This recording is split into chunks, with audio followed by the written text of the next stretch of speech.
तो केएल राहुल एका जिताईदेले और महेंद्र सिंह धोनी मन जितिले कौन पे मैच नंबर 34 रे एलएसजी दल सीएसके को हरई सेटा भी 8 विकेट्रे केएल राहुल खेलिले सूझबुझर इनिंग्स नहले एलएसजी हारी जाता निजर होम ग्राउंड इकाना स्टेडियम रे सीएसके फैंस माने खचाखच भरी जाते यही ग्राउंड रे किंतु केएल राहुल अलग प्लानिंग सहित आसते पावर प्ले एलएसजी दल 54 रन करी गोटे विकेट हरई नथिला तो टार्गेट चेस करुला सीएसके आगे एलएसजी दर्शक बंधु मैंने टार्गेट थिला 177 ओपेनर क्विंटन डिककर गोटे कैच छाड़ीदे सीएसके माठीसा पाठीराणा जार सुजोग केएल राहुल उठाईदे आ बुझाईदे क्विंटन डिकक को आउ सेमिति भूल करिवार नाही जहाँफल भलसे खेलिकी आगक नेवार अच्छे इनिंग्स को जहाँफल क्विंटन डिकक आउ केएल राहुल मिसिकी 134 रन पार्टनरशिप लगेदेले जहाँकि आईपीएल 2024 सर्वाधिक बैटिंग पार्टनरशिप 134 पर्यंत गोटे विकेट हरई नथिला एलएसजी दल दुई ओपेनर अर्धशतक कर सारी मुस्तफिजुर रहमान आसिले और डिकक को आउट करें किंतु बहुत विलंब हो जाता डिकक 43 बॉल 54 रन कर आउट हेले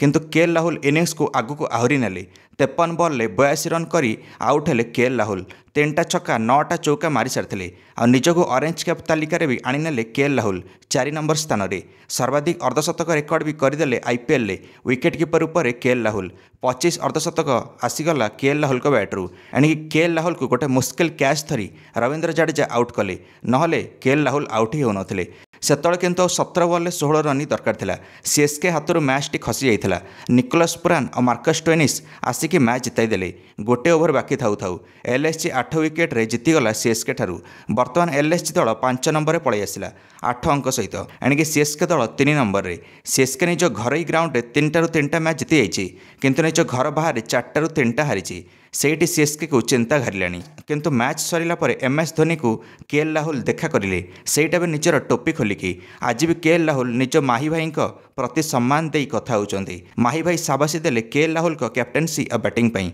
आगो टी20 विश्वकप अछि और केएल राहुल को फॉर्म टी तगड़ा हेलानी जहाँकि भल संकेत भारतीय टीम पई और चयन पई केएल राहुल कर तो सीएसके बनाम एलएसजी मैच रे प्लेयर ऑफ द मैच पाइले केएल राहुल निजर क्लासिक इनिंग्स पई लगातार 2टा मैच हारिला परे पुणी एलएसजी विजय रथ आरंभ करछि आपण माने मध्य निज मंतव्य कमेंट दे वीडियो को लाइक और चैनल को सब्सक्राइब कर देबे समस्त क्रिकेट अपडेट्स पई धन्यवाद।